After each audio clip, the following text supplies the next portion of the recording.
record, and that's it. All right, so let's start this next webinar of Evolving Education today, Monday. Well, for anyone that doesn't know us, we are Luz and David at Evolving Education, and we love connecting with people that are passionate about reimagining education and making it happen and supporting children and youth to take control of their learnings and their lives so that they can create world with values. And we have been doing that, traveling around the world, visiting innovative learning spaces that have completely transformed the way that we see learning and education right now.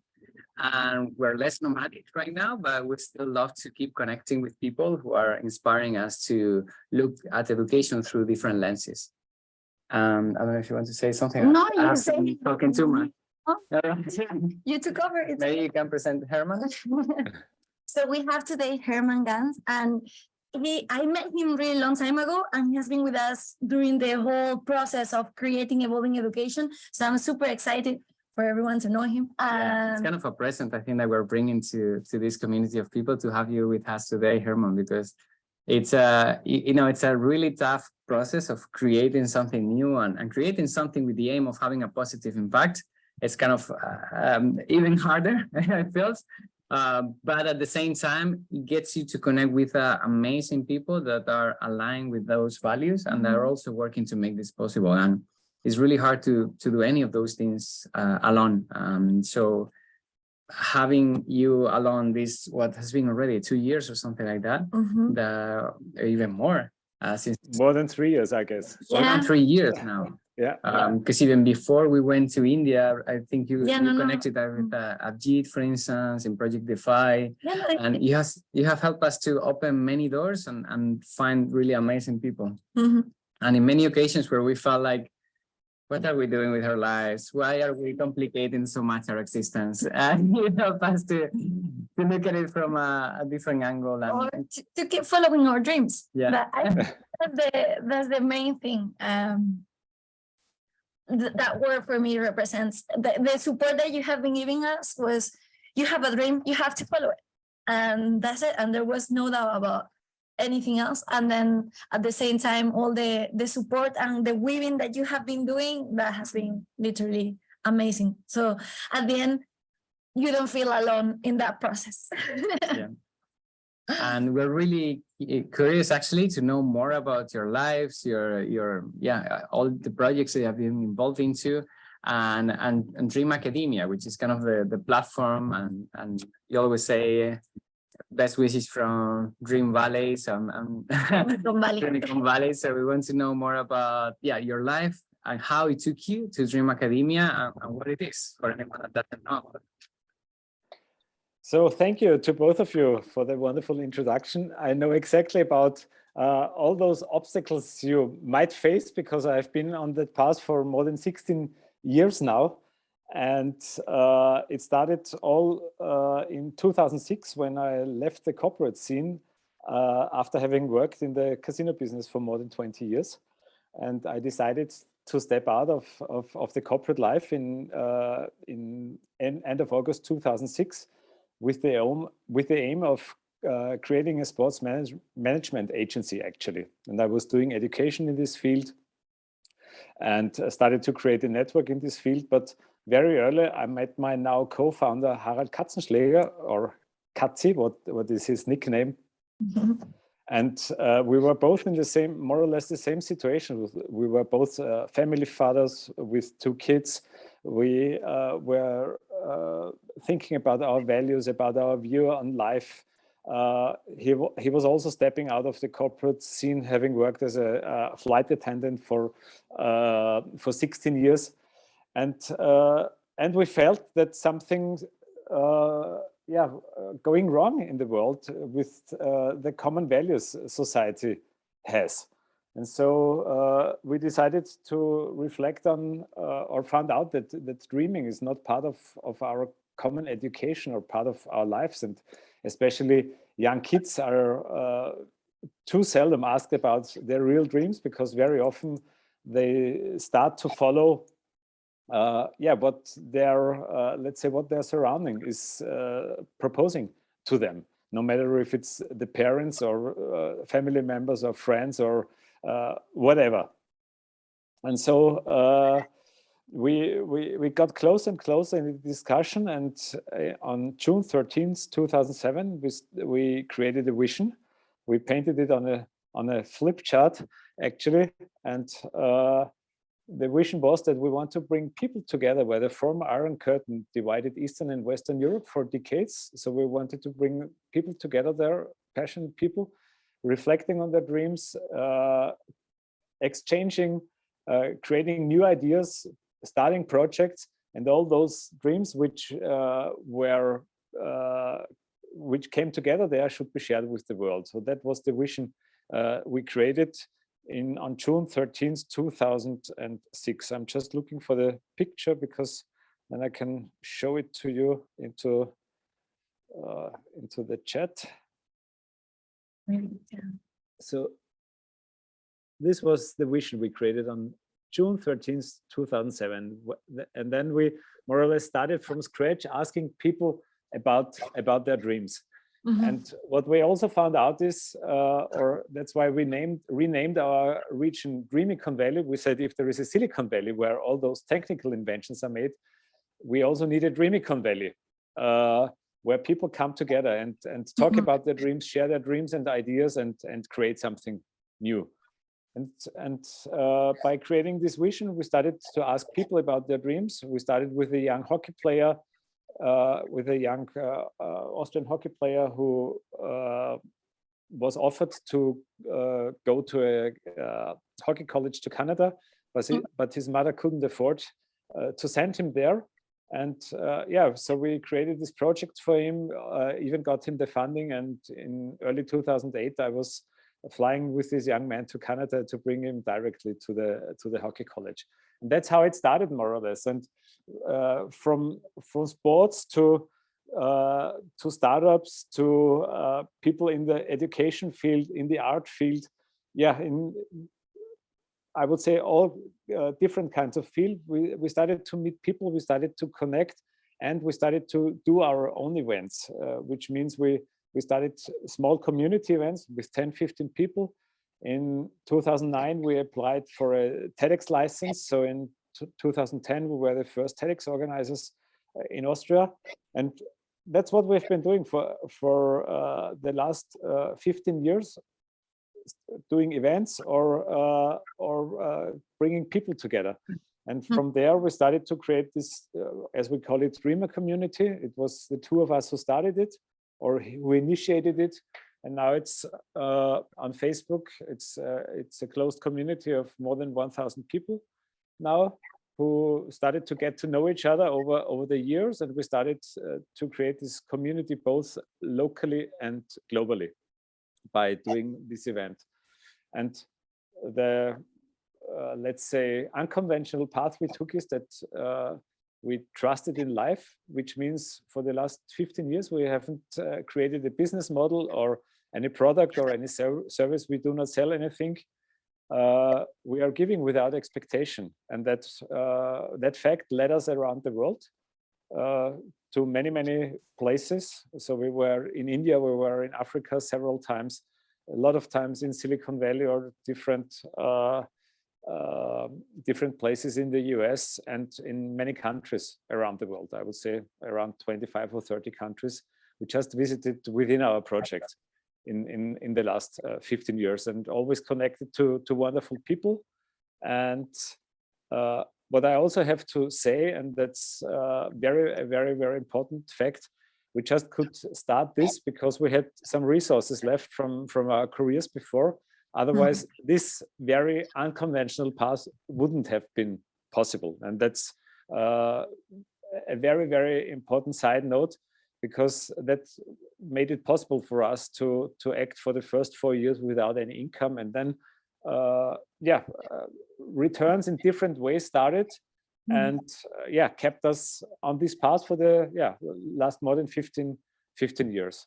And the most wonderful fact about it is that we met so many wonderful people like the two of you on our journey. And we feel that this, as we call it, Dreamer Soul family is growing organically.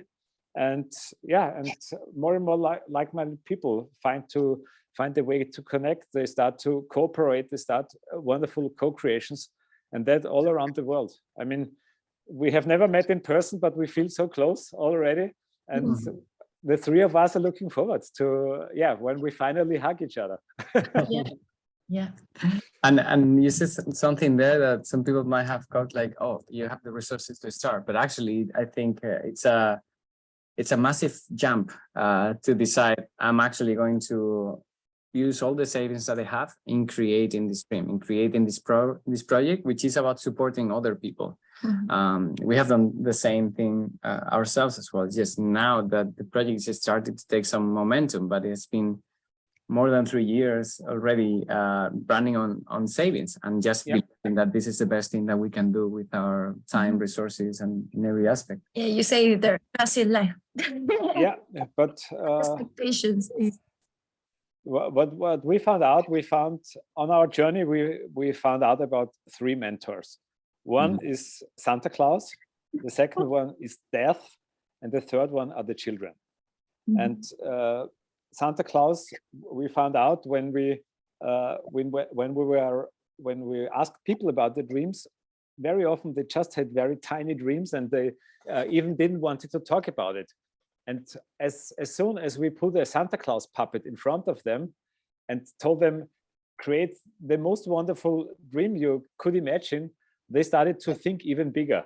And that's why we found out to put this Santa Claus puppet in front of people, or we even take it to schools or universities. It's an inspiring, let's say, visitor or observer of what you're dreaming about.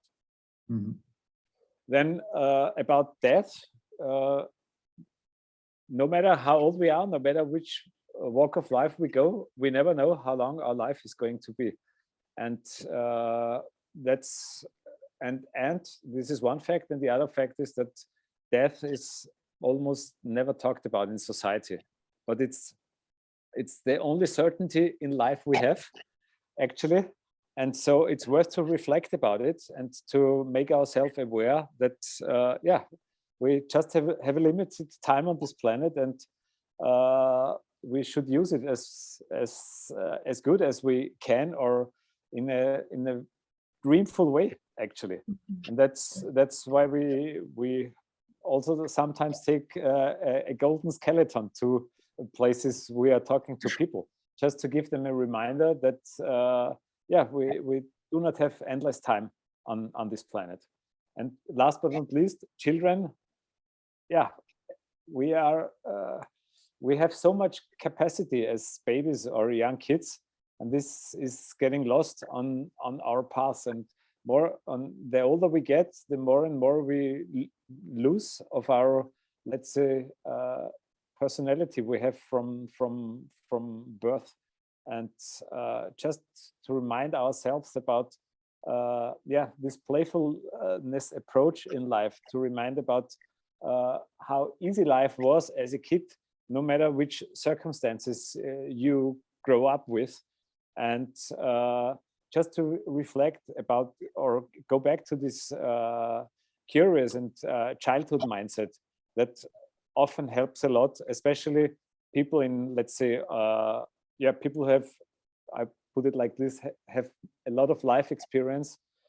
When they allow themselves to go back into their childish or playfulness mode, then new doors start to open or to reopen in many phases.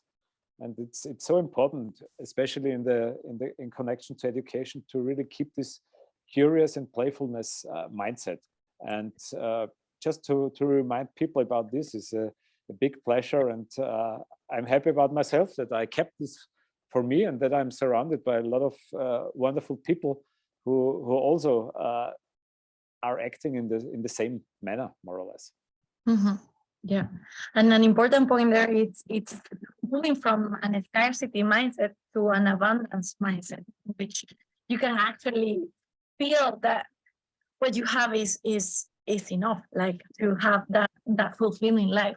But making that jump is not so easy. How do you move from that scarcity mindset towards an abundance mindset, and then follow your dreams?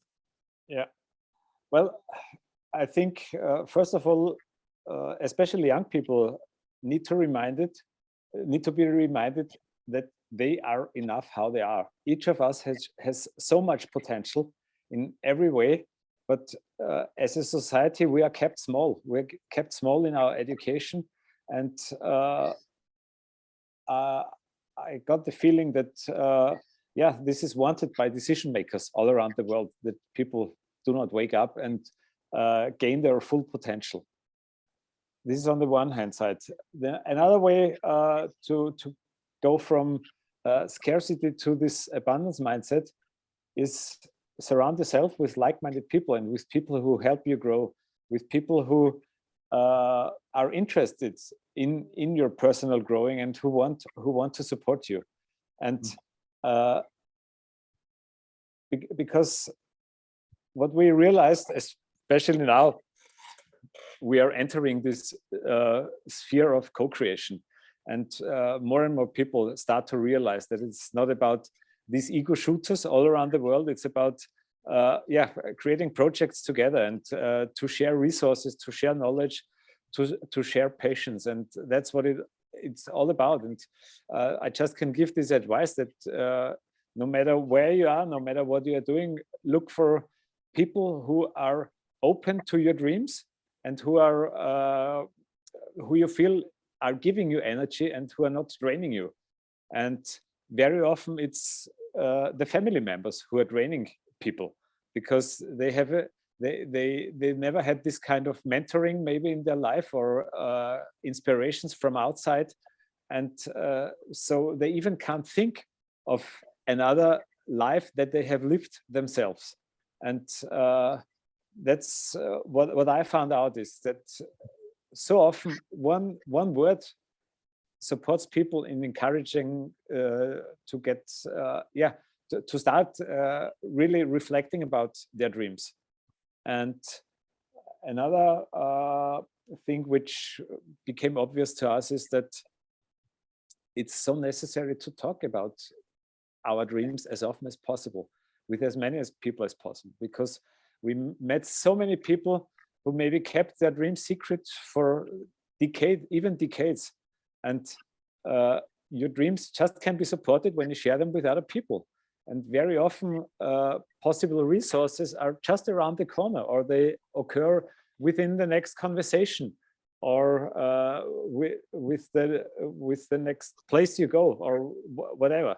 And so reflecting about the dreams and talking about it as often as possible with as many people as possible is key to my mind. Very often we found out that, for example, people who are working together for even decades, they don't know about the potential of each other, even if they are sitting in the same room for work, but they never talked about one another's passions, or what they are doing in their leisure time, or which kind of hobbies they have, or potential they have, or what they are driven by. And I think communicating, like in many aspects of life, is absolutely key. And I just want to encourage people, really talk about your dreams with as many people as possible, and you will see that magic is going to come into your life. Mm-hmm.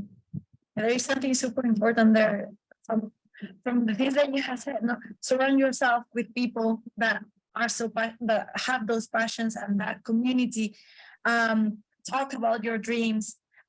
Look for other people to co-create your dreams. So yeah, that is so essential to build that community. And sometimes, or I feel that there is this tendency to isolation and to not relating to others, that actually that doesn't allow us to keep growing as people. You know, like when you end up in isolation, it's hard to even question the things that you are doing every day. So sometimes we enter in that mode of in this inertia of I have to do this, and this, and then we don't consider we don't even dream. We don't consider which things we like, which things we enjoy, which are our passions.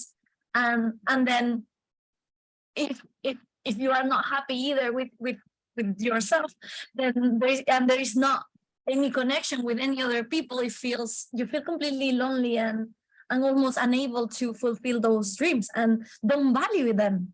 But they are there, and by talking and by having that community is super important. Yeah, spaces to connect with other people that are also dreaming about not just about similar areas, but just people that are Dreaming. taking the step to start acting on the world that they want to build. Even if you haven't taken that step yet, I think that's an amazing adventure to start into, because that energy that is shared within that space, and just seeing how people are facing some of those challenges, how they are imagining new solutions, how they're collaborating with each other. It's just really energizing. It's also contagious when you see other people that are fighting for their dreams. Then you just which one are mine, and then you start following that path. And there's also another thing about co-creation, and this is something I'm super excited to explore, because I have realized, or in another webinar that we were speaking about how while we are at school, we build our individuality and our identity, but we are competing with the rest of the people. So at the end, we don't normally tend to collaborate, and by following that path for many years, then once that we go out of it, it's really hard to change that mindset and start co-creating. Like normally when we work together, like everybody takes a piece of the work, like you do this and this and this, and then we put it together and that's it. And co-creation is not about that. It's about having those conversations and creating together something new. So, but at the same time, it becomes really hard to achieve that when never have experienced it. Mm-hmm. Yeah. Absolutely. But what makes me so actually optimistic for the future is that I see those wonderful co-creation projects all around the world. And to my mind, it's just about connecting the dots, about learning from each other. And what I really feel is that more and more people start to get connected. On the one hand, of course, online, but on the other hand, more and more people meet in person. And there is a huge transformation is going on in the world, because especially in the field of education, and I guess the two of you experienced it yourself when you were traveling and started to connect to all those wonderful projects all around the world. And another thing I want to mention is that especially young people, they should not compare themselves to others too much, because many people do this kind of mistake of starting to compare themselves to others, and then they get frustrated because they didn't reach a certain goal or a certain state within a startup or whatever. And there is a wonderful quote actually which inspires me very much. Actually, I don't know who said it, but it says, "Never judge my story by the chapter you stepped in." And so often we hear a certain story, but we never know what led to this story. We never know the background story until we are getting more information or talk to the person or persons who are involved in those stories. Because very often we just have one point of time, and then we make up an idea, or we start to create a story around a certain fact, but never see the whole story. And that's so important, to not compare ourselves too often to others, especially in this huge social media world we are all in. It's happening so often. And what I see is that so many, even young people, are having burnouts or get depressed or do not feel well, because they see others thrive, but get frustrated when they don't reach a certain goal, but sometimes it's the small steps who we need to go to run a marathon or to go a long way. And very often people think that somebody has had an overnight success, but doesn't see that this overnight success was built 10 or 15 years maybe.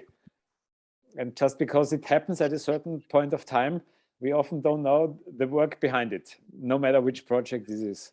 And this is also, I just can encourage young people to reflect about that, and yeah, always start to get to know background stories about whatever. Absolutely, yeah. Yeah, I think it's becoming very trendy, all these influencers, and people have lots of recognitions and visibility. It's like, oh, they just did a certain thing. But actually, when you look behind, there's a lot of things that they did before that, and lots of other different types of jobs that they have done, like certain types of skills and experiences that brought them there. And in the case that it's an overnight success, that's a very rare thing to happen. And it might not last as well. It depends on how they keep on growing and supporting each other along that journey. And talking about young people, we know that you have done workshops in high schools and universities, in many places where there are children and youth, to help them to think about their dreams and so on. So we wanted to hear some of those anecdotes or stories or things that have worked out for you to help the youth to think about their dreams. Well, it started actually with those first young dreamers we had in our community. Just last year, for example, we had another young hockey player which we met 15 years ago. He was that's actually a very interesting story. His name is Raphael, and he was 12 when we met him. Now he's 27. And back then he was a young hockey player who was going to also a hockey academy in Austria, to a Canadian hockey academy who had an outlet, who built their first outlet in Austria, or in Europe back then, and that was in Austria. And so back then his dream was to become a professional hockey player, and he started to follow this dream in his youth age. And he graduated from school, and then he played 2 years professionally, 1 year in the US and 1 year in Sweden. But then his dream started to change, and he found out that on the one hand, probably he was not good enough to really become a NHL player or a hockey player who can live from doing these sports. On the other hand, he found out that his passion was to also work with kids. So he started to work at this hockey school where he graduated from as a trainer and coach. And then he started to develop his own company with 2 co-founders. It's called ThriveX, and he's following a concept, bringing people into the flow state, actually. And he did an education in the US about this, and now they are he and his 2 co-founders are teaching people how to remind themselves about certain periods in life when they felt in flow on the one hand, and others to achieve this state. And so he's a coach more or less, but on a different level right now. And last year he got married, and my co-founder was the master of ceremony, and I was his best man. And so this is a story of 15 years now, and the relation is just wonderful. And talking about connections at schools, just before Christmas, I received from a young man. His name is Alex, who is 24 now. We met him when he was 16 at school, and he was part of this group where we developed workshops for schools and universities. And since then, we have been following his path, and he comes, let's say, out of an average family. His father in a leading economic position, and his mother is secretary, and he has a 2-year-old younger brother. So just a normal family. And as both his parents have, let's say, this economic background, they of course thought their son will also go in this into this economic background and study at the economic university. And that's what he started. But after a year, he found out that it is not his path. It was more or less expected from his parents. So he started to step out, and he started to get educated as a habit coach. So he did a lot of research about habits. And now, in the beginning of 2023, he's starting self-employed. His first courses with the title "Born to Be You," and that's what he's teaching young kids. And yeah, just having influenced him in about reflecting his to go his way.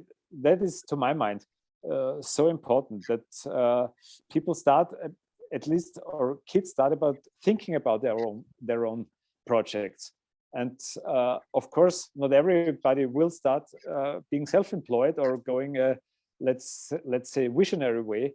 But even if just one person starts and is maybe connected to some others on their life paths, and will maybe share his or her story in 5 years from now, it might inspire others. And you never know what just lighting a fire, yeah, could start a big one, actually. And these are two stories, and from, let's say, from school. And talking about the startup scene, for example, it's what we learned on our journey, the ups and downs in the entrepreneurial life. And I'm most happy about gaining so much inside experiences from so many people in different sectors, in growing startups from 0 to 100 or 150 persons, going bankrupt, having exits in multi-million-dollar spheres. So actually, I felt myself on the most educational path myself over the last 15 years. And it's just about bringing those stories to people. And that's one of the reasons I go to schools and universities. And even from there, stories were involving. Giving you, for example, another story from a university course, which we started in 2015. And after this course, a young lady who was in her master's studies back then connected to us and came to our office. And she was a self-employed photographer back then. And her boyfriend was an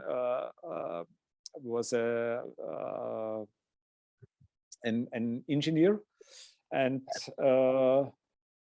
a computer engineer, and they were both dreaming of maybe selling everything in Austria and going on a world tour without time restriction, without knowing exactly where they were going. And after sharing those dreams and reflecting about those dreams, they really sold everything they had in 2017, and now for more than 5 years they are on a world tour. They have been living in many different places.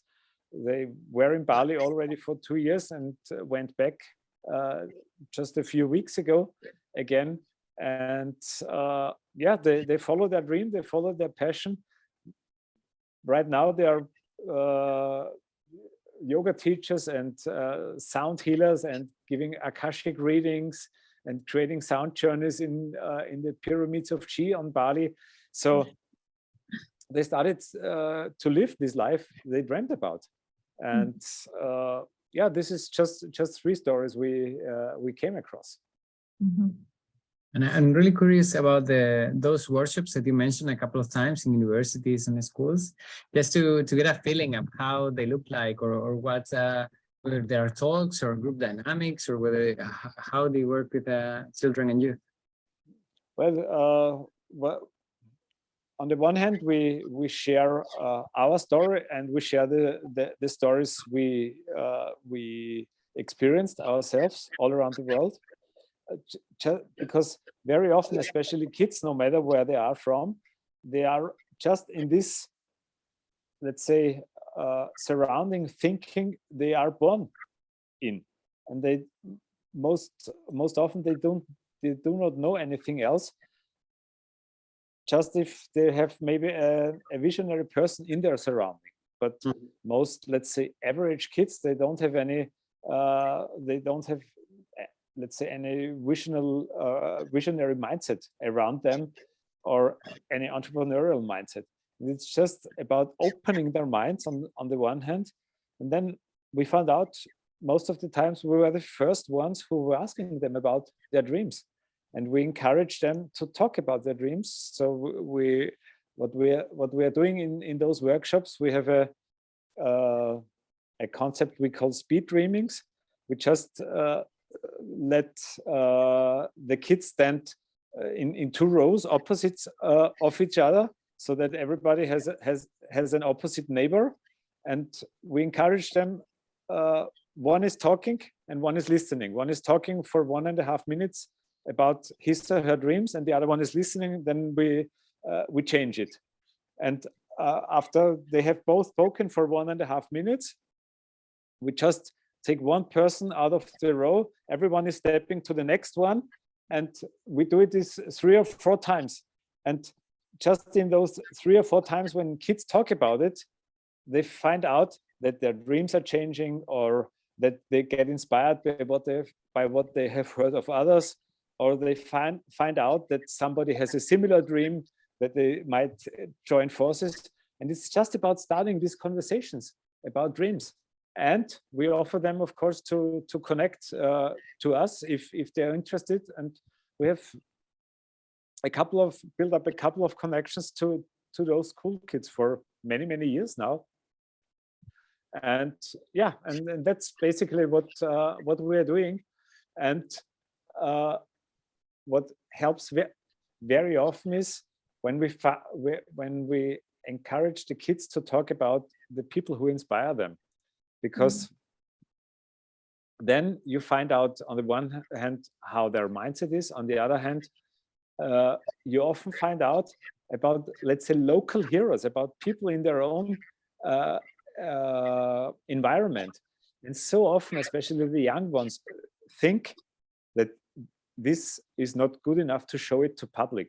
Of course it is good enough. And very often the smallest inspiration sorry, can light this fire within people. And so hearing about those local inspirations, it's so important, because very often these are people the kids can relate to or can connect in person. And if you give this let's say local example of musicians or artists or entrepreneurs, sometimes even they already created companies and still think it's a small thing and not worth to talk about it, because for them it's just normal. And so often this so-called normality is not normal or common to others. That's also a very big learning, to talk about those local inspirations, no matter where they are. Very true. Yeah. Yes. By knowing more and more stories and examples and people that are following their dreams and that they are working towards that path, the more we can believe in ourselves to also do that, because we see it's a possibility. Well, before it was just something that maybe you saw in a film or something, but never really connected with. Yeah, definitely. And what are the most common challenges that you see that people find when they start following their dreams? Well, especially when we talk about the young ones, the biggest obstacles, to my mind, are the parents, because parents do very often not trust their kids or the abilities of their kids. And what I want to really encourage is to trust that parents start to trust their kids, because what I learned on my personal path is that as a parent, you, to my mind, just have one obligation towards your kid, and this is that a kid needs to develop this feeling that he or she can master each situation in life. As soon as a young person has this feeling, no matter in which situation in life I will find myself, I will know whom to ask, I will try to get a new way, I will try to be patient to let a solution come. I will experience something new. And because life is an up and down path, it's not just always going up. And if a young person has this feeling that he or she has the ability to act in a maybe new situation in his or her life, then he or she has everything they need for their life. And because if you are a person who wants to learn, who wants to grow, who is curious, who wants to put him or herself into new adventures, then you will always find a way how to deal with it. And I think parents are most often the biggest obstacle for the kids. Mm-hmm. And that might actually be coming exactly from the opposite place, right? From caring and for wanting to support them and taking care of them. The same that we think in schools. I think educators and parents both have the best intentions for children, which is to support them the best they can and protect them and so on. But sometimes that overprotection can prevent us from precisely experiencing the things that we need to experience to develop those key skills to be able to adapt and evolve along our lives and to keep on learning. We see this happening in the schools, no? Like, oh, we know exactly what the children need to learn. So today, because they are 8 years old and they're in this class, they need to learn at this particular time this concept of arithmetics. Mm-hmm. And because we think, and lots of experts have agreed that that's exactly what that person needs to learn at that point in time in their life. Is it really that's the best way for them to develop? And the same from at home, right? Because I think that it's not so good for my child to be playing at this time, but I want them to be reading, then I'm going to tell them they have to read 1 hour a day, and I'm going to tell them which time, which might end up leading to them not wanting to read at all out of their own personal passion. Mm-hmm. There is like, even sometimes when they are passionate about something and someone else pushes you to keep going, at the end, that intrinsic motivation, if it feels as something extrinsic, that's something that is not coming from you, mm-hmm. and then you kind of ignore it or don't keep pursuing that.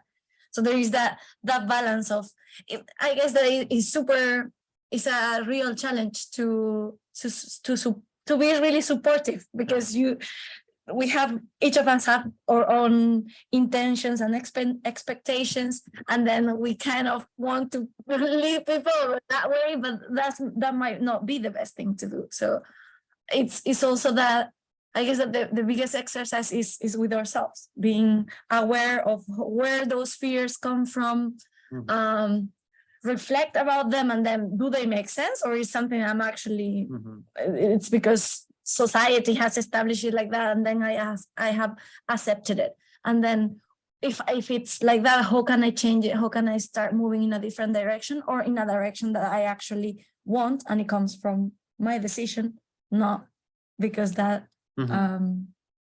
existing pattern. Agree. And that doesn't mean, by the way, that it's like full of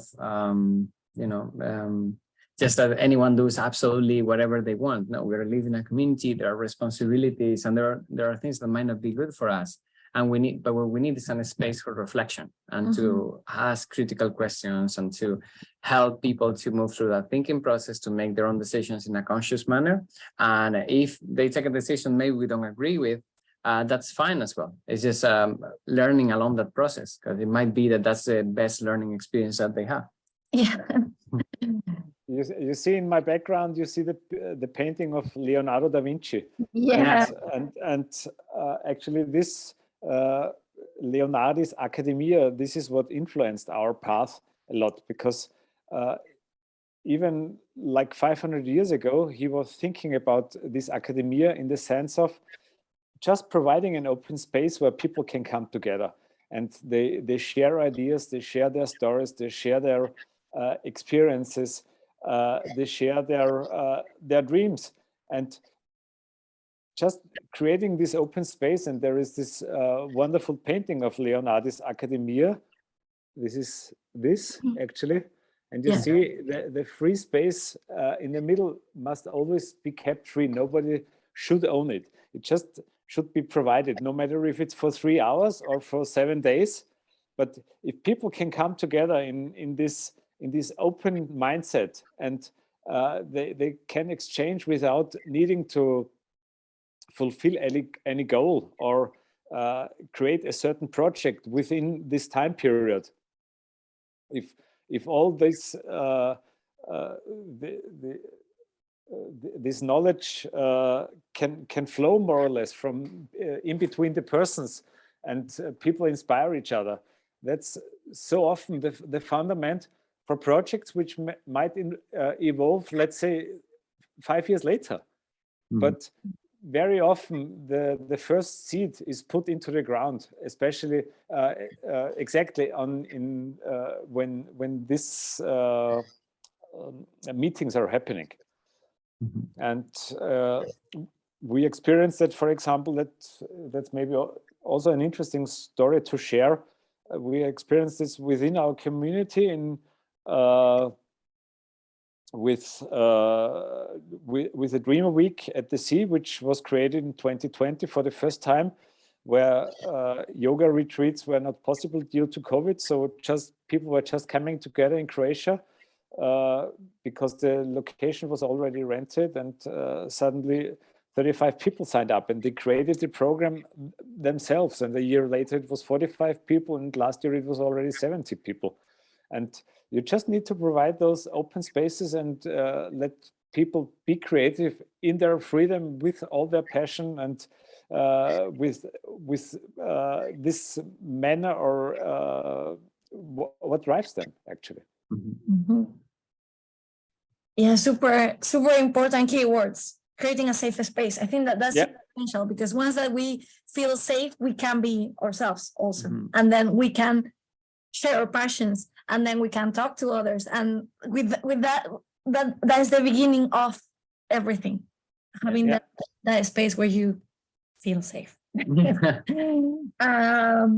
Open mindset. I think that's another thing, like being willing to learn, and also willing to make mistakes, and being vulnerable. All those things are essential to keep learning from each other, and to try, because most of the times when we start a new project, there is so, like, normally, I mean, learning per se involves making mistakes, and from those mistakes, I think that sometimes is where we learn the most. So also maybe changing that sense that failure is something bad, as failure being part of learning. And also I think that another important thing there is the process per se. There is not an end result or an objective that we have to focus on, but enjoying that process of learning and living and so on. That sometimes we end up so focused on the results and forget the whole thing that is actually a super learning experience. Well, what I feel is the best learning can happen in conversations. And I believe that what I shared with you a lot of times, we're teachers and students in every single second of our life. And you never know which kind of gift a person you speak has for you, no matter if it's a contact, or if it's an inspiration, or a new project, or a dream you might have in common. And if you start any conversations you're doing, no matter if it's with a 3-year-old kid or with a 90-year-old grandpa, it doesn't matter. If you talk on an eye level, and if you're interested in this person and in his or her stories, then you will get value out of it. And within this conversation, value is created always in each conversations. And that's what I deeply believe we should consider. That and I really believe that one word can change a life. And I experienced that just a week ago when I was in Marrakesh, I was talking to a dear friend about, she created the School of Rebirth, and I asked her how this came up, and she shared the story with me. And yeah, it was about that somebody told her, you are doing rebirth, and that was the trigger for her to create, as she calls it, the School of Rebirth. Reminding ourselves about our true self, actually. Yeah, when I remember like a period of crisis in my life when I think it was when I started university or something like that. I decided to study biotechnology, which it was a mess because I wanted to be an architecture, but then I figured I didn't. Then I started biotechnology, and it was like, what am I doing? I don't really know. Anyways, I have this crisis, and I remember my mom telling me, just try to, because I end up being like, I don't really know who I am even. Like I'm doing all these things, and I don't know if any of those things come from myself. So my mom told me, just try to remember when you were a kid. Yeah. What things you like going back to that essence, because at that point in your life is you were yourself. You were you. So try to remember how that was, and then from there start building who you want to be. Again, you have to learn the things that kind of have make you lost in that path, and then try to go back and figure out now who you want to be. Maybe this is something I also can show. This is our community yearbook, which we give to our community every year. And it's about reflecting the old year and also the new one. And I already sent you in our messenger chat, I sent you the link. So maybe the listeners or visitors of this podcast want to download it. So it's to download for free as a PDF. So that's a resource you can provide to the community. Fantastic. Definitely. Yeah. Thank you very much. Yeah. I've used it usually like at the end of the years. Yeah. Reflect on things, and it's really valuable. Lots of deep questions to help us consider our past in life and whether we're really truly living our purpose and our dreams.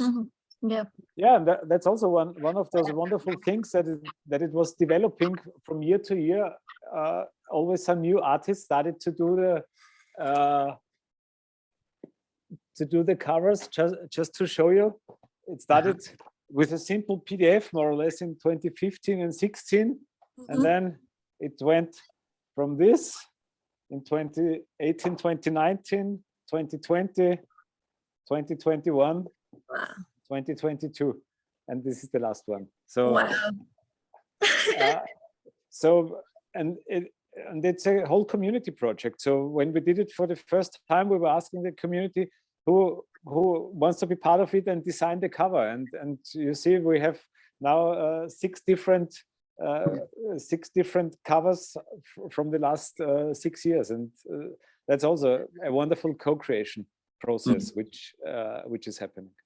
Yeah, absolutely. Fantastic. Thank you very much, Hermann, for being with us today and sharing your story and all these many beautiful stories that help us to dream, help us to think about our own dreams, and that is possible to make them truth. We just need to start one day at a time and aware that there's going to be ups and downs, and that is part of life. Yeah. Yeah, and if anyone of the community wants to share dreams with me, just please just send me a personal message, and we can connect very easily. And yeah, maybe some more dreams we can send out to the world, definitely. For sure. Because together we create the world we dream of. That's what I deeply believe in. Yeah, and we need more dreamers. Absolutely. So wonderful having had this hour with you and share some of my paths with the community, and looking forward to reconnect. And as said in the beginning, I'm looking forward to meet you in person. Hopefully soon. It's gonna happen. I know. Absolutely. So thank you so much, and goodbye from Dreaming Valley. Bye-bye. Thank you very much, Hermann. Bye-bye. Bye.